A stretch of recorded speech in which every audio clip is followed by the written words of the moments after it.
All right, guys, we are going to get started. So I'm Mindy, and I'm a writer, and I'm here to talk to you a little bit about my books. So what I write about and the things that I think about most of the time, they tend to be, oh my Lord in heaven, we don't want that to happen. Okay, so the things that I write about, they tend to be dark, a little bit weird, disturbing, scary, disgusting, and this is just me, and this is how I am and who I am. When I was a little kid, I wasn't laying in bed thinking about puppies and kittens and rainbows. I was thinking what's in my closet, what's under my bed, and what's in the window, because this is not how my head works. I am from Ohio. I'm from a tiny little town. I grew up in a farming community. My parents are farmers. I graduated from a high school that graduates like 60 kids a year. Really small. I was a kid that was out like in the meadow making daisy chains, but I wasn't making big daisy chains and thinking, oh, what a pretty crown of flowers. I was like, these are dead now. This is a circle of death. This is just how my head works, okay? I get emails from people and they're just like, what happened? And I'm like, actually nothing. I have a really good life. This is just who I am and it's how I think. All my life, I've always known I wanted to be a writer from the beginning. I just always knew that I wanted to be a writer. It was the only thing I was interested in. It was what I wanted to do. However, the stories and the things that happened in my head tended to be a little bit disturbing. And that was what I was interested in writing. And when I was your age and when I was younger, all the books that were available to me to read were clean, and they were happy, and they were didactic, and there was a lesson. And if someone lit a cigarette, a piano fell from the sky and landed on their head, and it's like, don't smoke, kids. Like, it was, everything was wonderful. Nobody got cancer. Everybody was married, and the dog lived until the end of the book. And I was just like, what is this? This is number one, not interesting. Number two, not what real life is like. But I always wanted to be a writer, and the things that I thought about, like I said, they were a little bit weird or disgusting or wrong. And so I felt like, oh, I guess you're not allowed to write those stories because I'm not seeing them anywhere. They're not being given to me. I guess I can't be a writer because the things that I want to write don't seem to be something that you are allowed to write. Fast forward to my freshman year at English class, and we read The Cask of Amontillado by Edgar Allan Poe. Has anybody read The Cask of Amontillado? So it's about two guys that are best friends, but one of them actually secretly hates the other. And they're out partying, they're having a good time, and the one guy turns to his friend and he's like, hey man, I got this really old bottle of wine at home. It's really awesome. You want to go home? We'll crack it open, we'll split it. And his buddy's like, yeah, sure. So they go back to his place, and he takes his friend down into the wine cellars, which are like a series of cave-like rooms underneath his house.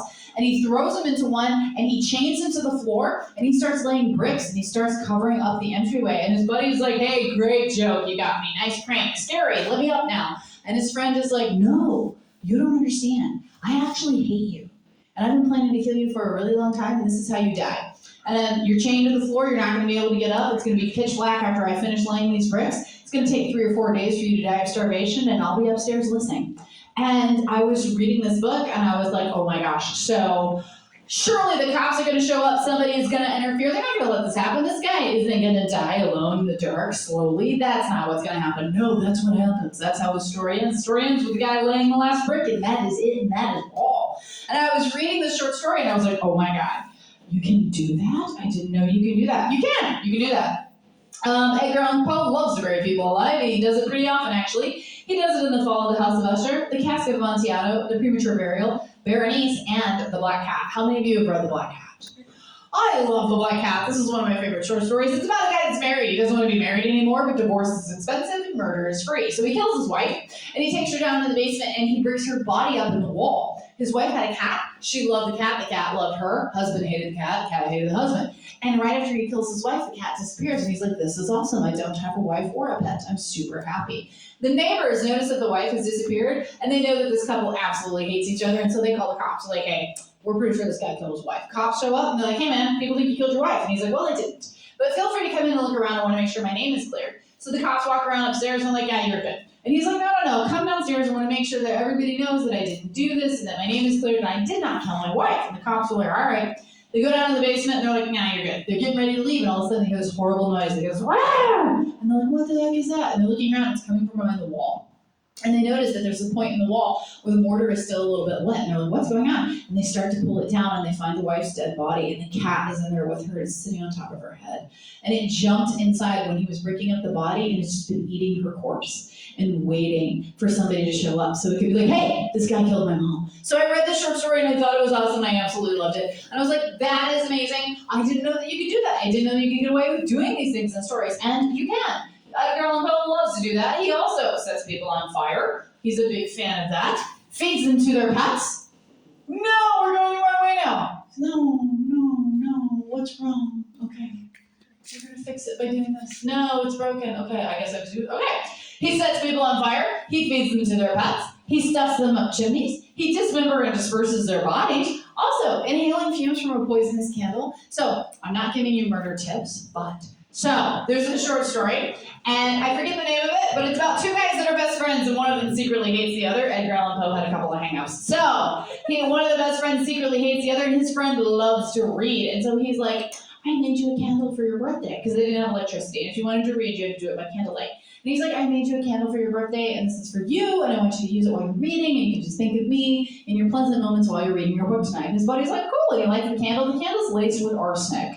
So as the candle burns, it just slowly poisons this guy, and he dies. So, not murder tips, but that's clever. So, inhaling fumes from a poisonous candle. Also, giving racers to monkeys and letting the monkeys loose. They can't pin that on you guys. So, I was reading all these stories like, oh my god, it's amazing. I didn't know you can do that. So just so you know, you can't. Just in real life, don't kill people. Just in fiction. Sorry, guys. So to keep me from getting sued and your school from getting sued, I need everyone to nod your heads and show me that you understand that murder is bad.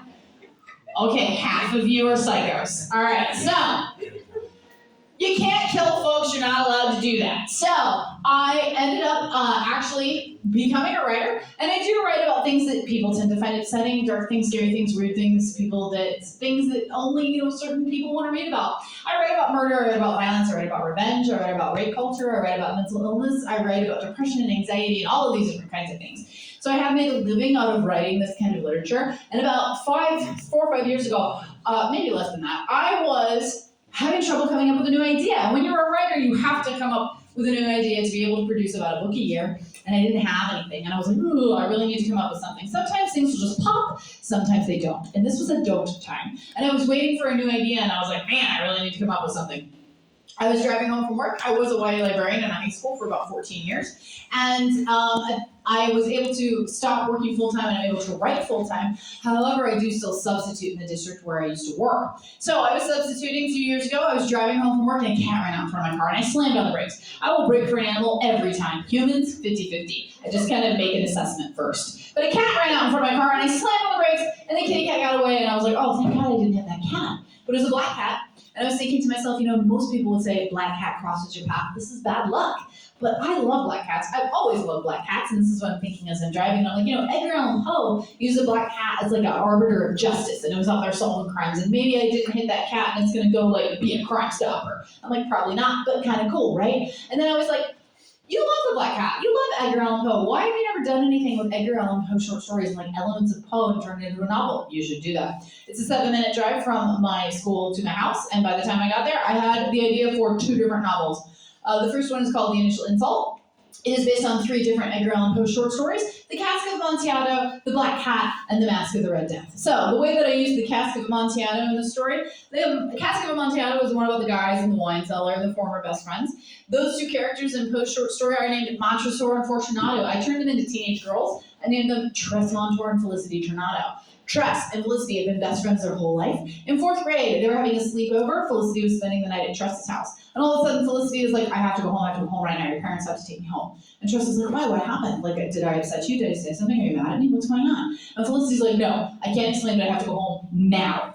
And Tress is like, okay. And so Tress's parents put Felicity in the car. They take her home. They never come back. They completely disappear. They don't find their bodies. They don't find their car. They're just gone. Felicity is found soaking wet, laying next to the river with no memory of what happened that night. 7 years later, it is their senior year. Tress's parents are about to be declared legally dead.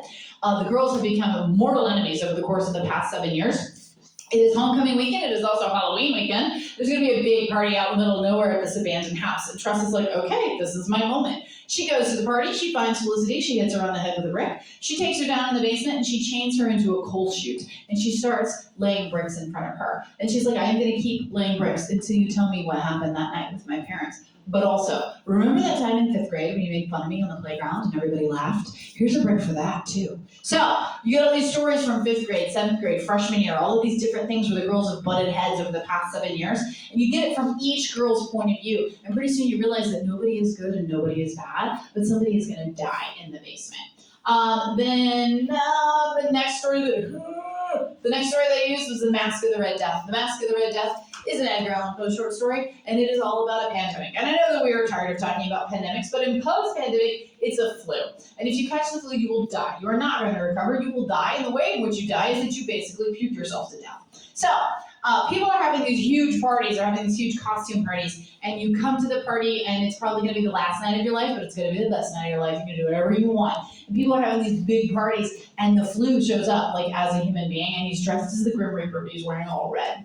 So the way that I use the Mask of the Red Death in the initial insult is that they are having a costume party out in the middle of nowhere at this abandoned house, and a viral flu breaks out. So when I was writing this novel, I got to a point where I had to send an email to my editor, and that email said, "How much puking is too much puking?" I was writing so much puking that I was trying to come up with new words for puke. I was writing puke, vomit, retch, upchuck. I'm like, man, I'm like running out of words for puke. And then I'm like, maybe that means I'm writing too much puke. So I emailed my editor, and I was like, hey man, how much puking is too much puking? And my editor was like, well, at this point, Mindy, we're accustomed to you. So you just write whatever you want, and we'll scale it back if we have to. I was like, cool, thanks, Ben. So my editor was cool with it. There was someone that wasn't though, and that was my mommy. My mommy is a really nice person. My mommy wants everyone to be happy, clean, fed, warm, and feel loved every day. And she will do her best to make sure that everyone feels that way. We don't know where I came from, but I'm here. So my mom is a really nice person. I gave her an advance copy of the initial insult when it came out, and I got a phone call a few hours later, and she goes, Mindy. So this is how I hear my own name in my head. It's my mom's voice, and it's full of disappointment. And she just goes, Mindy. And I'm like, oh, did you start the book? And she said, yeah. What is going on with all the puking? She's like, Mindy, there's so much puking. It's just gross. Like, I don't even know how you wrote all this. It's just disgusting, and it makes me really unhappy, and I don't like it. Also, the language. There's a lot of really bad words in this book, Mindy. Everybody's really vile, and they say horrible things. And there's a lot of violence, Mindy. Everybody's hurting each other. They say bad words, and they're mean, and they're puking, and it's just really awful. She's like, I don't think I can read this. And I was like, that's okay, Mom. You're not my target audience. I don't write books for nice people. But I was just like, if this is too upsetting for you, don't read it. And she was like, I feel bad and I'm conflicted because you're my daughter and I love you and I want to support you, but it just, I can't read this. It's too violent. It's too gross. It makes me way too tense before bed. And I was like, that's okay, Mom. Read something else. And she's like, I am. I found something I really love. And I was like, well, what is it? And she says, Game of Thrones. And I was like, okay, loves it. She thinks it's great. And I'm just like, all right, whatever. So that's my mom. My mom is very, very kind. She's lovely. My mother has a goal for me in my publishing career. My mother absolutely wants me to write a children's book about a cat. I love animals, absolutely love animals, and my mother has always wanted me to write a children's book about a cat. And I've explained to my mother multiple times that if Mindy McGinnis writes a children's book about a cat, that cat will have 3 legs, 1 eye, mange, feline leukemia, and get hit by a car. They don't let you write those books for children. So I told my mom when she called me, I was like, I thought you would finally be happy. You've always wanted me to write a book about a cat, and I did. There's a third POV in the initial insult, and it is a cat, and it's a black cat. And I was like, Mom, I thought you would be happy. I finally wrote a book about a cat. And she's like, well, you did, but it's a panther. And I was like, well, that's true. So the way that I use the black cat in this book, the way that I use the black cat is this. When I was your age, and then like a little younger, in the early 90s, where I live in Ohio, there was a guy that had like a Tiger King type situation. It was we called it a white trash zoo. It was an irresponsible exotic animal owner. He had a tiger, he had a lion, and he had a leopard. And they were just in little dog cages in his front yard. It was really bad. One of them got out, and it ate people's pets, and it ate dogs, and it ate cats, and it attacked a jogger. And it was a really interesting time to be alive. There is nothing outside in Ohio that can kill you, other than other people. We don't even have poisonous snakes. So there was a period of time when I was like 12, 13, when you walked outside and you could be murdered by a big cat. I thought it was amazing. Everybody else was scared. I was like, guys, this is awesome. So anyway, that was something that happened to me when I was younger, and I just thought it was really interesting. I was like, man, I'm going to find a way to use that in a story one day. So what happens, the way that I utilize the black cat in the initial insult is that Tress, after her parents had passed away, she has to go live with her grandfather. And her grandfather runs irresponsible exotic animal place, kind of like Tiger King. And so she works there and she lives there with these animals. And the night of this party, the panther gets out and it shows up at the party. So you've got a murder going down in the basement, you got people puking upstairs, and you got a panther just patrolling the perimeter, because I thought that would be fun. So that's the initial insult. The second book is called The Last Laugh. It is based on Hot Frog, The Telltale Heart, and The Fall of the House of Usher. I will tell you a little bit about my other books. My first 2 books are called Not a Drop to Drink and A Handful of Dust. This is post-apocalyptic survival in a world with very little water. If you don't have water, you'll die. The way in which you die is really horrible. It's graphic, it's painful, it's really disgusting. It takes a few days. It's awful. I got the idea for this book after I watched a documentary all about the fact that we may run out of water someday. Did you guys know that this is a possibility we might run out of water someday? Yep. You guys are like super chill about that. That's bad, okay? So I watched this documentary and I was just like, oh my God, I am a worst case scenario type of person. If I text you and you don't answer me within 20 minutes, I assume that you have died, okay? This is how I operate. So I watched this documentary all about the fact that we may run out of water someday, and I was like, well, this is how the world ends, that's it. But I have a pond in my backyard, and so I was like, I have water, I will be okay. But what happens in a situation where there's something that absolutely everyone has to have in order to survive, there's not enough of it, and you have some, people are gonna try to take it from you. So I had a dream that night that I was teaching my niece, who was about 8 years old at the time, how to operate a high-powered rifle so that she could help me snipe people from the roof of the house. And I woke up and I was like, oh, I shouldn't have children. Or I should have a lot and make a small army. But I was like, I don't think that this is a good idea, but it would be a great book. So I wrote Not a Drop to Drink and A Handful of Dust. Those are my first 2 books. Then I wrote these books. A Man is So Discreet is a gothic historical thriller set in an insane asylum. It deals with insane asylums, lobotomies, serial killers, the beginning of criminal profiling, and catching killers using 1890s methods. This won the Edgar Allan Poe Award in 2015. The Female of the Species is my best-selling book. This book is a rape, revenge, vigilante justice story. It's all about a young girl whose older sister's raped and murdered. It happens in a really small town. Everybody knows who did it, but they can't convict because there's not enough physical evidence. So the guy walks. Little sister is not okay with that, so she kills him. And that is the first chapter. I got in trouble with my mommy when I wrote this book. This Darkness Mine, this one is about a girl who's real type A, never does anything wrong. She is first chair, clarinet, band geek, valedictorian, has the right boyfriend.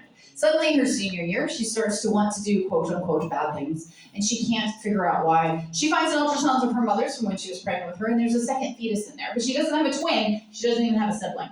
And she convinces herself that she absorbed her twin in the womb, and she has her twin's heart. And that heart is starting to make her act out and do bad things. And the question is she right? Or is she crazy? And you don't know until the very last line, because I didn't know because I make things up as I go. So, that is This Darkness Mine. People ask me about this book all the time because it is bizarre, it's really weird. People are like, Mindy, where in the world did this come from? So, I did work in a high school for 14 years, and I had a student who had never been sick, he never had a major illness, he had never really had a lot go wrong with him. And suddenly his freshman year, he got appendicitis, and he had to have his appendix taken out. He had to have an appendectomy. So they put him on the table, they opened him up, and all of his organs were backwards. So we have our kidneys are like this, his were like this. His heart was on the wrong side of his chest, his pancreas was in the wrong place. And the doctor sat down with mom and dad, and they were like, look, this is what happened. Your son had a twin in the womb. He was back to back with his twin. He absorbed his twin, and he got all of his twin's organs. So he's been walking around with his twin's organs inside of him his whole life. And the parents were like, oh my God, that's crazy. And the doctors were like, actually, no, it happens more often than you think. It is called adsorption. And the people that are born out of this are called chimeras. And sometimes they can even have 2 different strands of DNA because they're 2 different people. So that is This Darkness Mine. I have a fantasy series. If you like fantasy, if you like Game of Thrones, Lord of the Rings, Wheel of Time, you will like these books. These are big world, large cast, deep plot, romance and war and creatures and things, and it's fantasy. So all of my books are available in ebook and audio.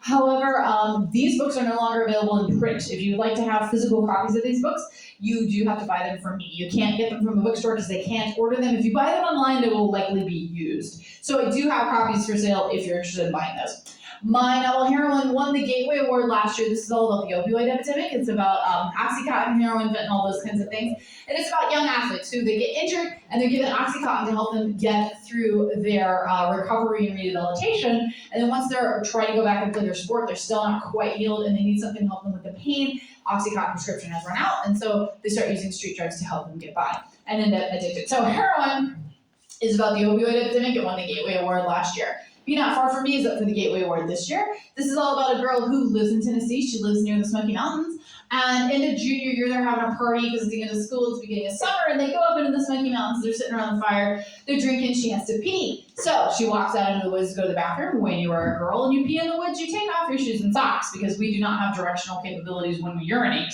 So she goes out there and she comes across her boyfriend and he's with another girl and they are not playing Monopoly. And she gets really upset and she runs and she falls down into a ravine. She wakes up in the morning, she is off trail, she is lost. She's barefoot, she only has the clothes on her back, and she is injured. She crushed her foot when she fell down into the ravine and she gets an infection. She's out there for about a month and she has to make decisions about how much of her own body she can cut off in order to keep moving forward to get out of the woods. So that's me not far from me. It is up for the Gateway Award this year.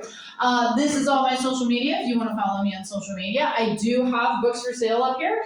Paperbacks are $15, hardcovers are $20. I can do cash, I can do credit card, I can do Apple Pay, Google Pay, Venmo, Cash App, whatever you need. Like, we can figure that out. Also, people have been like, I will text my mommy and my mommy will Venmo you, and I'm like, that's fine too. So we can figure out a way to make that happen. If you pre-ordered a book, I do have your pre-orders up here as well. You can let me know what your name is and I can give you those. I have bookmarks. If you would like a bookmark, these are totally free. Come up and get those. And we do have, what time is this over again? Oh, good. So we got about 5-10 minutes. We can do questions. If you want to ask me a question, you can ask me about writing. You can ask me about publishing. You can ask me about just about anything. I am happy to answer your questions. Also, if you don't ask questions, okay, perfect. Yes, hi. What's your favorite book that you've written? My favorite book that I've written is probably Be Not Far From Me. That's the one about the girl who gets lost in the woods. There's a lot of different reasons why it's my favorite. Partly because it is somewhat based on something that happened to me. I did almost die in the woods. It was actually kind of fun and cool because I was like, I've never done this before. This is interesting, right? And I was just like, wow, let's see what happens. So I am an outdoor person. I'm a hiker. I do spend a lot of time outside. And, I made it and it's okay. And I got an idea for a book. And I ended up dumping the person that I was hiking with, who was an idiot, and took us off trail. And then I broke up with him. Okay. So, more questions. Yeah. How do you keep your inspiration for your books? So I never know where it's going to come from. And sometimes, like with my students, that all of a sudden I'm like, guess what? His organs are backwards. I'm like, that's fascinating, right? So I never know where it's going to come from. And I just kind of have to wait and let it land on me. That's the happy version. The other version is that I am a writer and I have to do this for a living. And sometimes I have to grind a little bit and find something and be like, okay, what do I want to write about? So murder is interesting, right? And so I ended up, lately I've been writing a lot of murder mysteries, and I just finished writing my book that comes out in 2024. And the reason, so I always encourage people, if you want to get inspired and you want to have new ideas, you have to do new things. So one of the things that I did recently, I live in Ohio and we do have some cave systems. So I went and I just visited a cave system and I went into some caverns and I'm like, okay, you can murder someone down here. That would be amazing. So I ended up writing a book about a girl that works at a cave tour caverns type situation. And one of the other tour leaders, a young girl, gets murdered down in the caves. But my main character, my narrator, she is severely mentally ill and she is untreated. And she thinks she might actually be the person that killed the girl, but she's not sure. And she's trying to figure that out. And that's the whole book. She suffers from auditory hallucinations. She hears voices. And so throughout the book, she's trying to sort out what's real, what's not, and whether or not she's the person that actually killed this girl. So that is called Under This Red Rock. And that'll be out in 2024. So we got a while yet. But we have another book that's coming out in March. And that is called A Long Stretch of Bad Days. And I'm really excited about that one too, which is also about murder. Any other questions? Yes? Were there any books that was hard to make? Yes. So, Under This Red Rock, the one that I just turned in, I wrote that book in 3 weeks. It was not healthy mentally, socially, emotionally, psychically, spiritually, all of that. It was really bad. So partially because I'm writing from the point of view of a person that has a severe mental illness and is untreated. She's also severely depressed. And so I'm writing from that point of view and I'm in it every day. And I'm it's underground too, so it's dark all the time, right? So it's dark even though I'm writing in the light, it's dark inside my head. And so I'm writing this, and I'm really hardcore in that place for 3 weeks straight. I do not recommend writing a book in 3 weeks. I did write Under This Red Rock in 3 weeks. A Madness So Discreet, the one that's about insane asylums, I wrote that one in 3 weeks too. I have no idea what happens in that book. I wrote it in a fugue state. And people will talk to me and they're like, oh my God, that book, this part when that happens, and I'm like, that sounds cool. I have no idea what happens in that book. I would love to write a sequel one day. First I have to read the first one to remember what happens. Yeah. Yeah, so this is a good question. When I write, if I am not, okay, how many people procrastinate? Okay, all right, so I'm really bad about procrastinating. And that's why I ended up writing a book in 3 weeks earlier. So if I'm not procrastinating and I have 4 to 6 months to write a book, what I would do is I write 1,000 words a day. So 1,000 words is 4 to 5 pages in a Word doc. So I write 1,000 words, and then I come back the next day and I read what I wrote the day before, and I write 1,000 more. And then I come back the next day, read the 1,000 from the day before, write 1,000 more. And if you do that, you can have a book in 4 to 6 months. That is the optimal conditions under which I can write a book.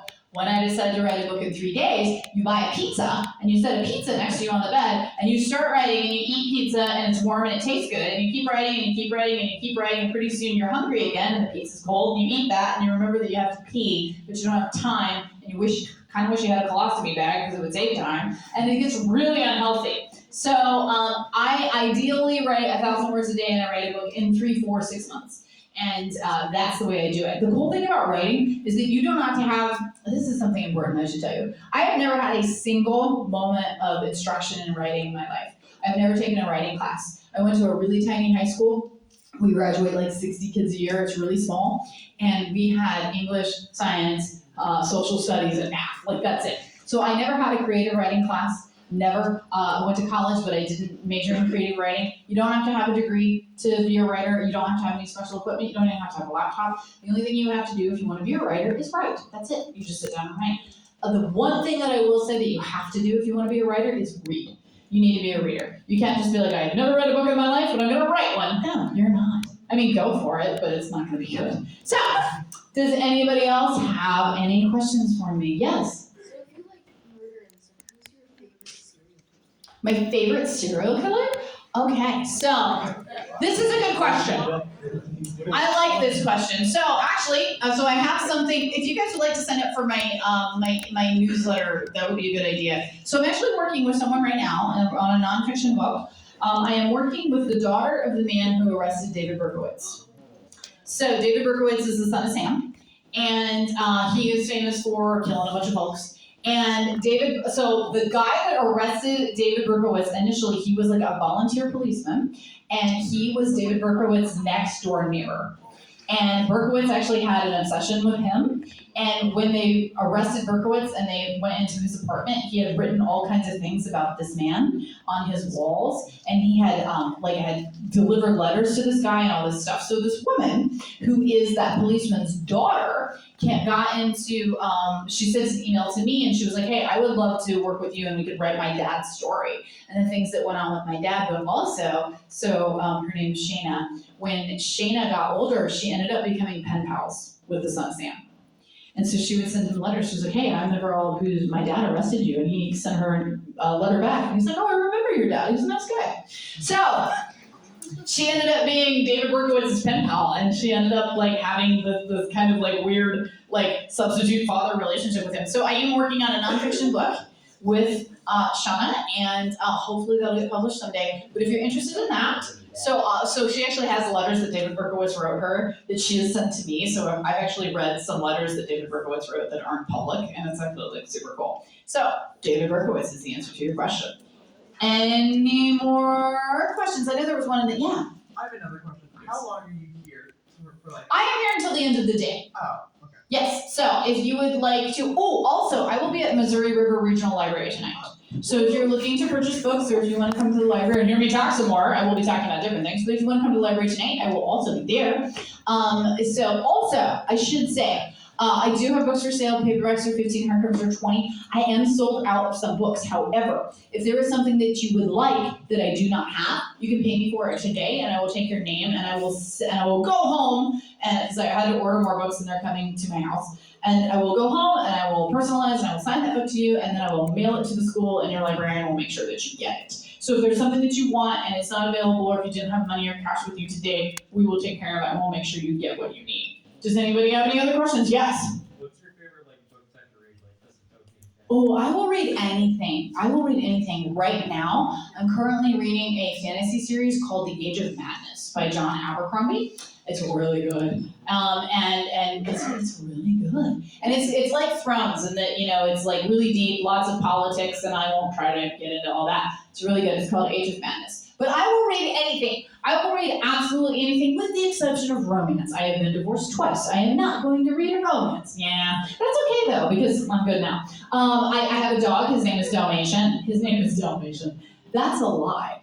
I have a dog, his name is Gus. He is a Dalmatian, and either he is a human or I am a dog, but either way, we're married, so I'm good. So, does anybody else have any questions for me? Okay, great. If you would like to buy a book, if you would like to come up and take a bookmark, have any questions for me, if you would like to sign up for my newsletter, like I was saying, if you're interested, if I have news about that book, go to my website. It's just MindyMcGinnis.com. Ta-da! It is MindyMcGinnis.com. If you're on your phones at the bottom, there should be a little sign up for my newsletter, and you can just go through there and you can sign up for my newsletter there. And you will get updates about me once a month. You will also get pictures of Gus and other things like that. Please feel free to come up if you'd like to purchase a book. If you pre-ordered, I have your books up here. And if there's a book that you would like and you don't have money on you right now or anything like that, we can work something out. Thank you guys so much. I really appreciate it.